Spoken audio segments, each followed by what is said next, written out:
Kanokura TV. Kanokura TV.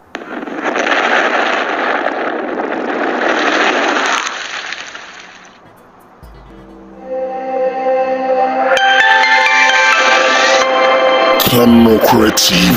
Kanokura TV.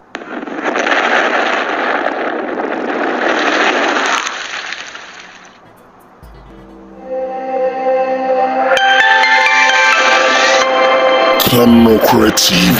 Kanokura TV.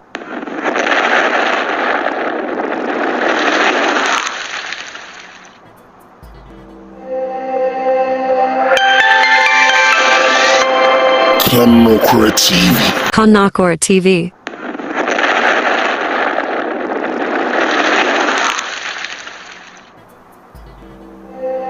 Kanokura na anope uhwe ifi na utwe twam no babisi enra ade a chine de ewiase no emu ai pinso nse bebre na ekoso busuafo yes no say obeye dey obe subscribe na amaye na wa share yes now so hu ne ekoso wiase we edition eye current neoma ECC just yesterday and neoma bebre ECC wiase won Middle East now Israel is in war or at war.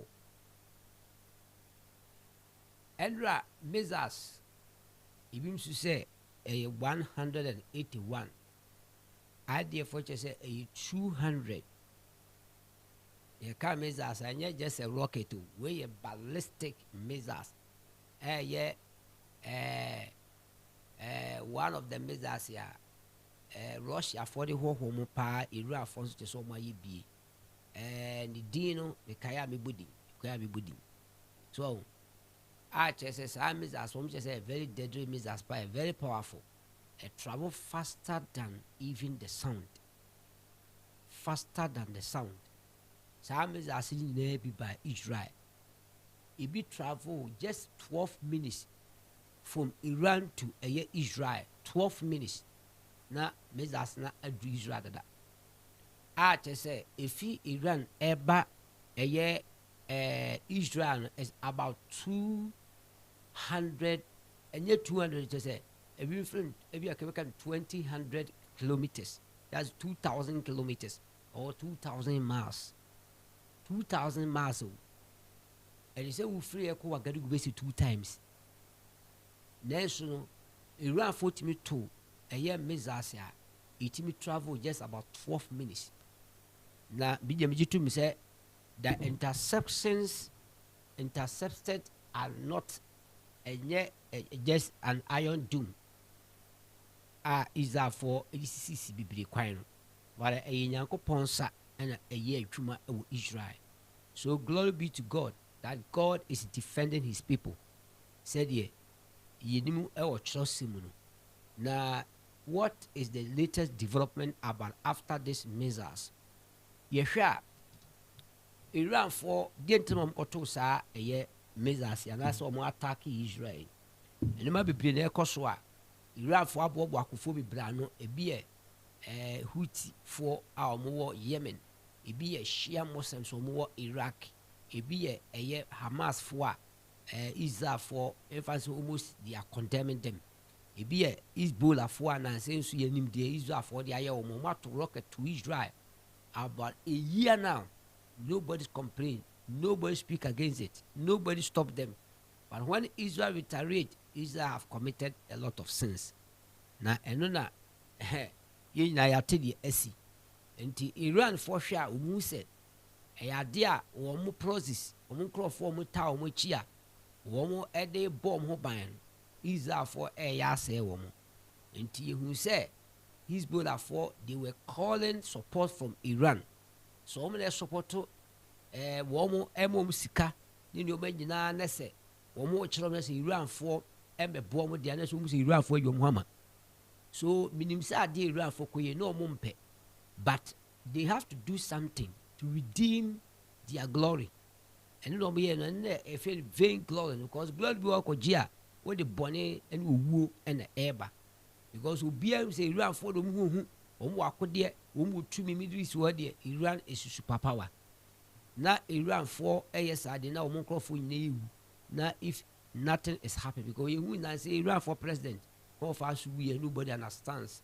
and haniya omo ahwena no pe na wuye and after omo amasada omo prepare omo wuwo omo chese no ma bebre it happened to them and nothing is come from Iran ti wiase nyina ka wisa ase Iran for no yo omo anu no budwa na mnim se eno na mo amakoya ade a omo akwakoyi ya enra no they want to show their superpower, the supreme, as they call themselves in the Middle East. And thank God that by the grace of God, the Israelites have survived again. Last time that was April 13th this year. The same thing happened. They fired over 300 missiles, drones, and the rest. But by the grace of God, about 99% also were intercepted. And the same thing has happened just yesterday. So we have already heard from Benjamin Netanyahu. He stands in the midst or the presence of UN, and he gave the message to Iran that Iran, I'm telling you, if you strike us, we will strike you back. So now the word and everybody, all the medias are talking about how and when and how it's going to be the retaliation of Israel against Iran. And these are the development that is going on. So Netanyahu have said something to Iran. So I want to read, and you all know what is going on. Abushia, this is what Netanyahu said. Iran made a big mistake. Iran made a big mistake, and it will pay, says by Netanyahu. From our neighbors, our modern seminal Ababatuja, and yewo kophobia, almost omodern seminal bar, ye fabi from horrible. Let's go to them and see what Netanyahu said to Iran.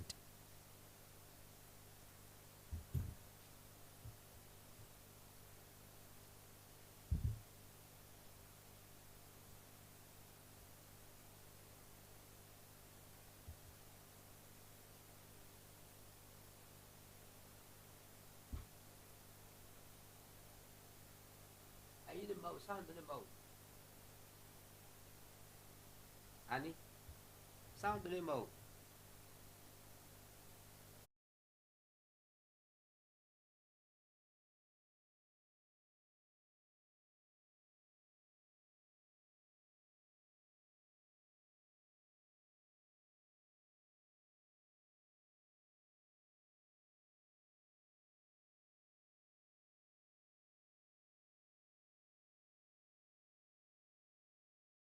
Delete kakra ba ebesa e de abram na yetie de Netanyahu e kana ansa na de beba no mamri di kakra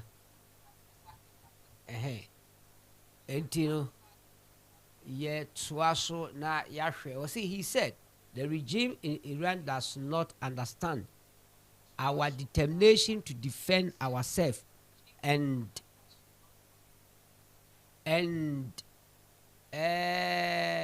our determination to retaliate against our enemies. He extended his warning to Gaza, Lebanon, Yemen, and Syria. He added, we will stand by rule. For Yemen, Syria, and it's also true for Iran. We are fighting the axis of evil everywhere, including our courageous soldiers who are now in action in Gaza and in southern Lebanon. Today, more than ever, the forces of light in the world must unite and act together against the dark regime of Ayatollahs, which is the source of terror and evil in our region. They must stand with Israel. Physician Masoud released his first statement saying he is not seeking war. Obi a ompeko enti wo free say Israel si Yakobon le bo mo ban ena esa mezasi nyina e fall into the territory of Israel what will happen? And you just turn yourself and say you don't want war.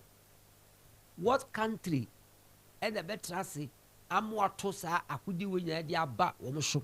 Now what's our catches a woody on pecun? No, what on the new show. For this impressive achievement, it was also thwarted thanks to the responsibility in Dogan. Me pacho who solia would to bomb at the cop a Pakistan and some Arab countries a friends a tourist for air solitiao. But you are condemning Israel to defend themselves. You know the truth, but you are not telling the truth. The Lord God is coming on you. Mo bra so senya kopo twamu nyina afiri ho mo nyini papa. You see, na eno na Pisiskian ka sa asem so on de nyentokwa no hwe na emu for their interest and their citizens. So if Israeli dies there, and then the interest of Israel to defend themselves. Now, this is what he said. Was say, but is aiming for peace and security for Iran. He said this is just glimpse of our capabilities. Do not engage in conflict with Iran. It was say idea enya tokwa no hwe na emu mo ye sa de fasumdue said e be ya asumdue beba na afi su no wode bo eye security wo ban. The toss be su no say we just the beginning. Afi so they check the capability of Iran to catch we as say obia momode so be sore so ni Iran beko. Yes isi ano o person chere se sisi a wugira na so aya no be for ka so me omo ye tete Persia no omu ni so Persia ban na gu omu nya wuni and intino we are waiting to see what will happen. IDF spokesperson and as a spokesman says mass Iranian attack on Israel will have consequences, and what consequences that will come we are waiting to see. As Kanokora is there, we will try to bring whatever that will hit the ground. Be a better from Biano. Just subscribe and share for our channel also to grow up. We are things say yeah baku bi etua o man ni Africa ha ye mani so etisa ntino momwa na enkosoro na yenso Africa for so yehu de esi ewiase entitu ne akristofo ne nyamema aha yen hye no so pa ne yensu yentie bi na IDF ye Israeli Defense Force womo kasama for the freno eye admin Daniel Hegali what they atudwa say eye dia attack Iran for abeye tie Israel de consequence chese mi hu amesinka ne twi no chese de basabasaye ana say de how de beba me kind bluff say he said we are on heightened alert on defense and offensive. Just o ma bo mu ankasa wo say o mu defend na afi no o mo sa attack offensive and defensive. O mo chese dia just o ma bo mu asie sa no mo kanti Iran for so ka dia and yes na Israel for so ka kire wo mo. We have plans and we will act in the time and place we chose.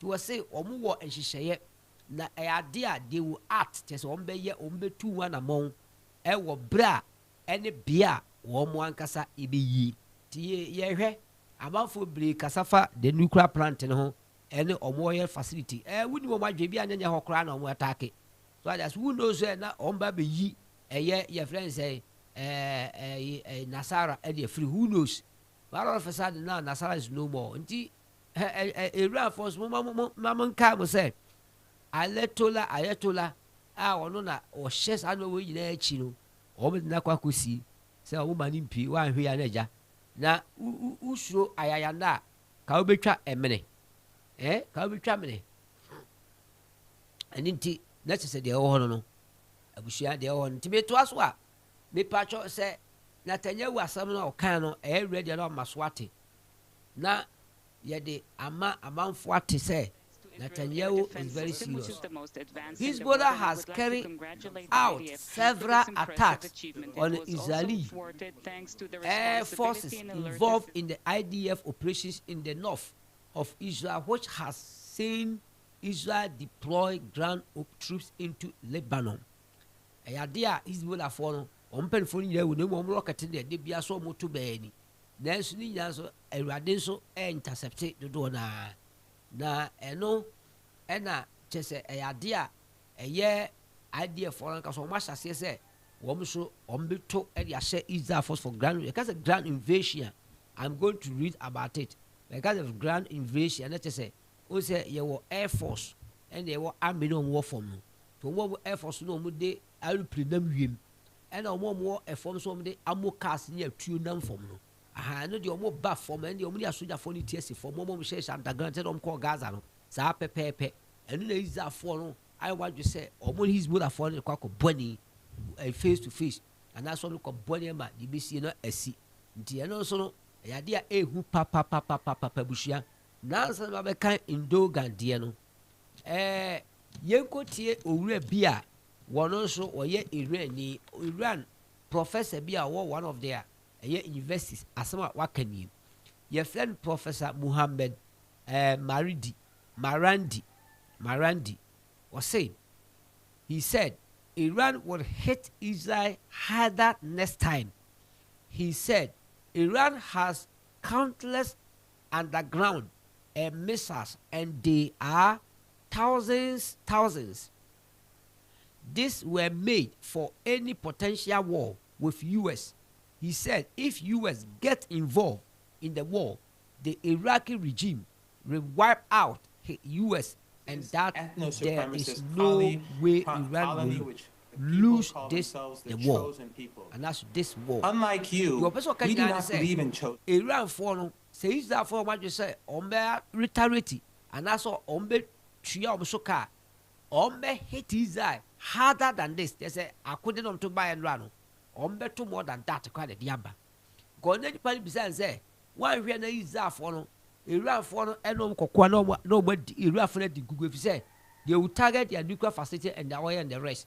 Then that's our papa you two just say me catch on what I say mumuni Israel for na Israel for chinese ye ne ya could be underground bra US any Afghanistan and Saddam Hussein Iraq ekoko ye no sa bre no hunu nya se da bi ya mo boy wa da chi bi a sa de beto yen no we so mo ye akode nto opeso ka kire se one more thousands of missiles a omu yusu ani nyina wa underground and you say is afokra hete omu nuclear facility and the other ones now they have a lot no must say any potential war bia ko bia beba be so ni US no US for the be kon that say ya dia wo mo see so for US pass on US be kon to kwa hey third world war hey northern invasion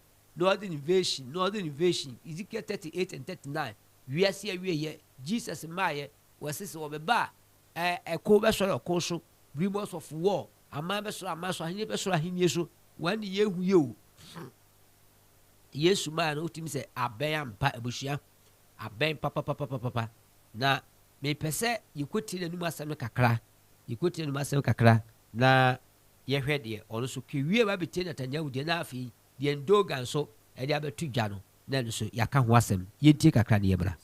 It was a massive blow to the Israeli regime. And the history of this conflict doesn't go back to last year. It is 76 years of ethno-supremacism, ethnic cleansing, and this is a racist regime that you support. What the problem is that you cannot recognize that the difference between you and us is that you support racism and racial hierarchy, and we reject it. And the Israeli regime, if they dare strike back at Iran, we will hit them much harder next time. We will beat them into submission. But they will strike back, won't they? No sovereign country can put up with having 180 ballistic missiles fired at them. So they will hit back, they will hit hard, and they could well hit your nuclear facilities, your oil production installations. they could cause Iran serious damage. Listen, instead of the rhetoric, be real, because you're misleading your own people. Iran has countless underground missile sites with hundreds of thousands of missiles across the country. They were made after the US invasion of Iraq and Afghanistan to deal with a potential war with the United States. So this puny regime, it is not a state, it is a colony. It is a racist, ethno-supremacist colony which the people call themselves the chosen people. Unlike you, we do not believe in chosen people. And the Palestinian people on that land who've been displaced and pushed into Gaza and who've been slaughtered regularly over 76 years, we will not stand for that. All people in the whole of Palestine must be equal. The Israeli regime, if they strike Iran, we will hit them much harder next time. And they can pretend that they got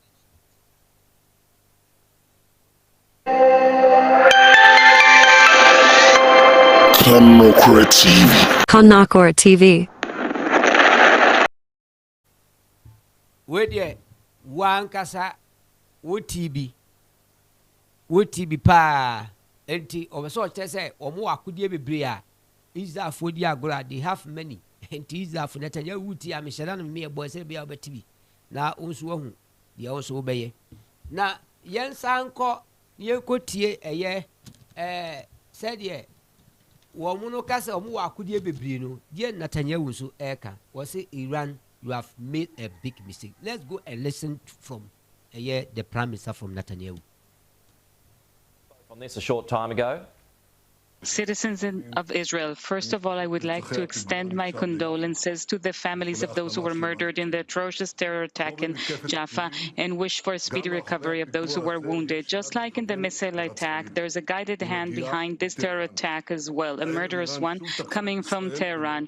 This evening, Iran once again launched an attack on Israel with dozens of missiles, but the attack failed. It was thwarted thanks to Israel's air defense system, which is the most advanced in the world, and I would like to congratulate the IDF for this impressive achievement. It was also thwarted thanks to the responsibility and alertness displayed by you, citizens of Israel. I wish to also thank the U.S. for its support of our defensive effort. Iran made a major mistake this evening, and it will pay for it. The regime in Iran just doesn't understand our determination to defend ourselves and our determination to retaliate to our enemies. Sinwar and Def did not understand that. Nasrallah and Mohsen did not understand that. And I guess there are those who do not understand that in Tehran, but they will. We are going to adhere to the rule that we set for ourselves. Those who attack us, we attack them. And that's true wherever we fight, when we fight the axis of evil. It's true for Judea and Samaria, it's true for Gaza, for Lebanon, for Yemen, Syria, and it's also true for Iran. We are fighting the axis of evil everywhere, including our courageous soldiers who are now in action in Gaza and in southern Lebanon. Today, more than ever, the forces of light in the world must unite and act together against the dark regime of Ayatollahs, which is the source.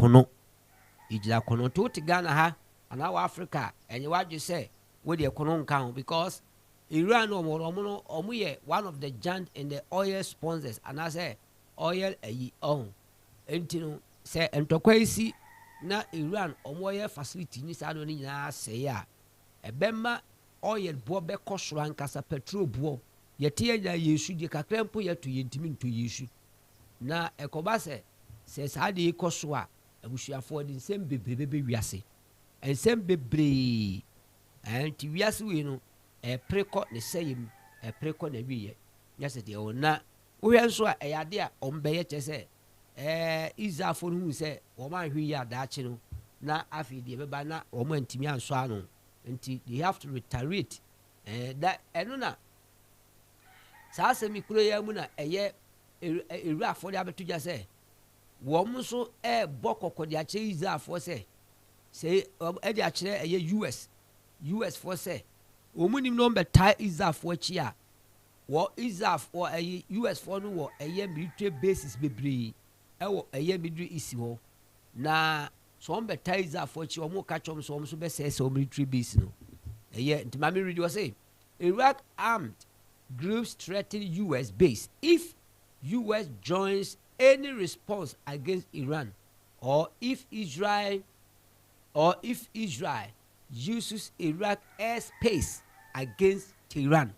There's a Israel for use airspace of a year Iraq etia Iran dia and it the omo mati asese womo so be soletia a year US for womo military bases. I don't know. And I was listening to a year US for womo press they were saying they are ready to defend their people. Whatever that will rise against US is going to defend themselves.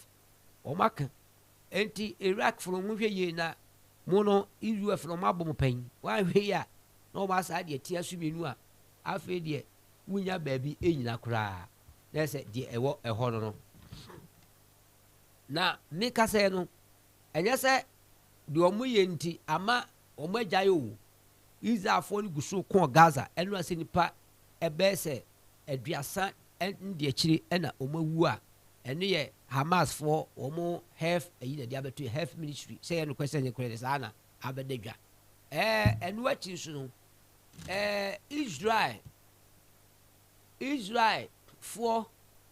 Israel begins targeting operation in Lebanon urges civilians to leave.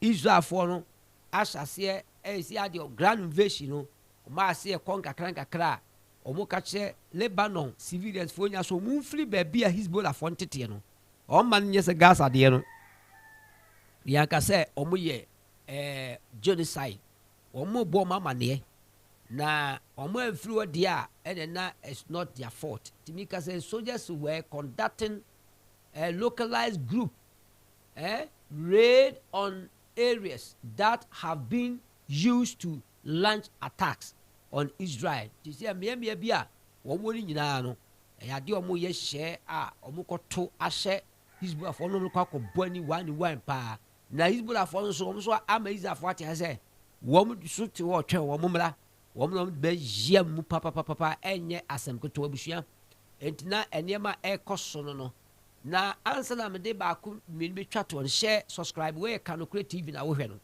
ai we enema ekoso pa nte ase etimi nya daje cheche bi o chakra abusua se si oko eye ta Turkey and Dogan e de aba betu dwa se one do ka kire UN and international bodies say omo omunsi Israel kwan ewo eye Lebanon no mo kono cause anye sa yedim de Dogan be yo biblical prophecy yo ya ba besi mami hwe no on ka say Hezbollah for nya rocket ni tu de bia Israel for omunya de omo ye no but Hezbollah for gusu to rocket de ko eye Israel and de on kan jo omunya Yankopon temufo say and Dogan says Israel will be stopped sooner or later. Or say see a woja na so e Turkey President Recep Erdogan on Tuesday, that was yesterday, condemned Israel ground operation in Lebanon and urged the UN and other international organizations to stop Israel without wasting any more time. Let us say a idea who is international body no omo sebre and let us say the own abusia maminka de Joe Biden so because as we see there America mamu dia America any wiase ebio to mami hwe de American so edabatu dwa wo body so subscribe your channel de am Kanokore na wutie no Kanokore na wutie no na pushi subscribe ma unu ya so ntibi na wo ye Kristo dia bobo an se ewiase awieye no eno ana yiwo mu no Awurade mbae no edu obetumi ababere bia ye ni na kwan. The Biden administration following the situation carefully, Secretary of State Anthony Blinken said. papa we watu kwa communities saa what Hamas ne Israel tokwa yi ho that they have a right to defend themselves, but at the same time so almost Israel for yai anko amaka ama ne be a corner air corner na eno na wodi abetu ya say ya dia President Biden the need a corner chinka kache say was the administration is following the situation the name contest ade omu di akire pa ahweye mu ehwe the echo now was say he said we are tracking events in the Middle East. They are more tracking. They are just tracking to see what is going on very closely, and the U.S. is committed to Israel defense. We also say, we are very close to what is the event or what is going on in the Middle East.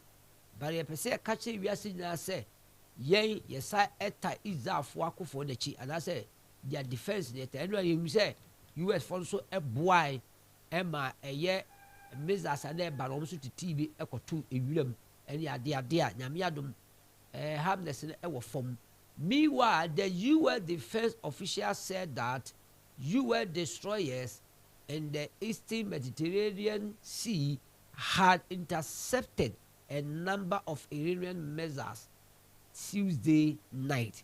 It is a kind of and obviously to your officials say. On petrol to no say destroyers no omo de tete eye missiles na ba be bree omo crashing wo wiem a entimi ama me dru Israel na ba be di bone abushia we ade anope no eno ma be bree ne ka ho na suwe ni ade anope no eye kanokre e de bro news a e koso mprimpri ye mo wate ase se efisa break ko di omo abosi e breaking no bi wa 5 2 minutes 10 minutes na de aba esa se de ekoka kono de beto fom bia no ese kanokre timi bre eye na tifo na hwefo eni ntina de wonti bomwa de so be subscribe na obedi akire na ebre to bre mu no wonsu watimi anya kase ebo ne nema ekoso ewu wiase yedu besi ase yi yense enhia awrade ama ebre fofo isi yen kase o cha because news anase breaking betimi aba na ese ye ba de bre wo ti ibese hia ebre fofo. God bless you. Bye bye.